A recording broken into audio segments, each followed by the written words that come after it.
It's the 10th of December 2025 and that is the new Kia Seltos.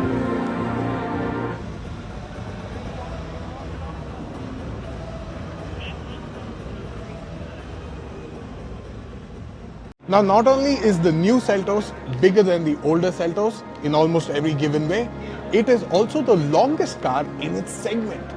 When it comes to boot space, there's two things I'm quite disappointed about.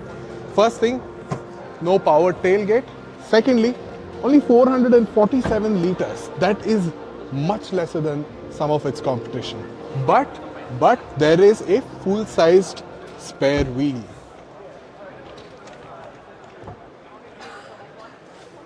This to me looks like it is inspired by the Clavis and the Clavis EV, but more importantly, I think this kind of resembles the VinFast VF6 and the VF7.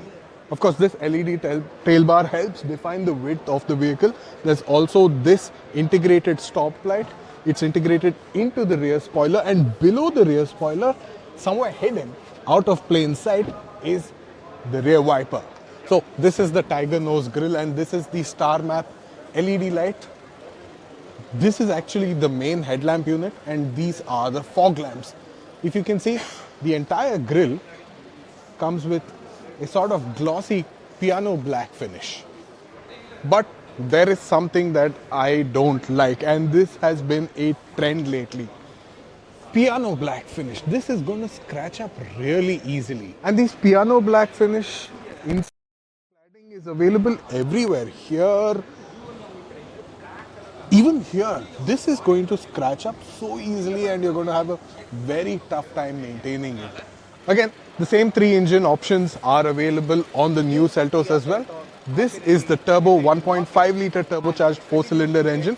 The other two engines are a 1.5-litre naturally aspirated petrol engine and a 1.5-litre 4-cylinder turbocharged diesel. Cool thing here is there are hydraulic struts, no old school levers that you have to latch here to support the bonnet. You get 18-inch alloys. This is not diamond cut, this is all black. And the other is this diamond cut finish. Which one do you like? Let us know in the comments below. The part of the interior that really caught my eye though is the modern and cutting edge fashioned front seat headrest, which I think we first saw on the BE6.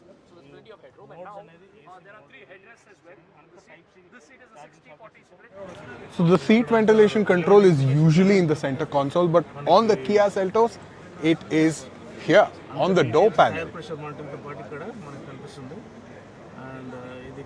Headroom is great. Better, I think kind of better at the rear compared to the front seat. But because of the dual pane sunroof, it's not great, but there is like 4 fingers or maybe like 3 inches of headroom available. For me, I'm 5'10" tall and that was my comfortable position. And with the same seat setting, this is how much knee room I have. The interiors are typically very Kia and that means typically very nice. We got to see 2 color options. One this pista greenish scheme and another grey and beige theme, both of which looked very premium. And the rear windows have these sunshades for added privacy and comfort. So, my final thoughts on the new Kia Seltos. Well, it apparently is built on a new platform. The details will be mentioned here. Secondly, it's not a ground up new product, but there are serious and very committed changes to the design.